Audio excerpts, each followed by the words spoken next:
ಕೋಲಾರದ ಶ್ರೀ ಗೋವಿಂದರಾಜಸ್ವಾಮಿ ಆಲಯದಲ್ಲಿ ಘನವಾಗಿ ಸ್ವಾಮಿಯವರಿಗೆ ಗರುಡ ಸೇವೆ.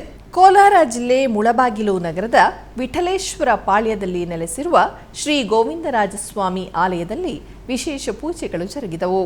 ಇದರ ಅಂಗವಾಗಿ ಆಲಯ ಆವರಣದಲ್ಲಿ ಹೋಮಕುಂಡವನ್ನು ಏರ್ಪಾಟು ಮಾಡಿ ವಿವಿಧ ದೇವತಾ ಹೋಮಗಳನ್ನು ಆಚರಿಸಿ ಪೂರ್ಣಾಹುತಿಯನ್ನು ಸಮರ್ಪಿಸಲಾಯಿತು. ನಂತರ ಗರ್ಭಗುಡಿಯಲ್ಲಿರುವ ಗೋವಿಂದರಾಜಸ್ವಾಮಿಗೆ ಫಲಪಂಚಾಮೃತ ಅಭಿಷೇಕ ಮಾಡಲಾಯಿತು. ತದನಂತರ ಸಂಜೆ ವಿಶೇಷವಾಗಿ ಅಲಂಕರಿಸಿ ಪೂಜಿಸಲಾಯಿತು.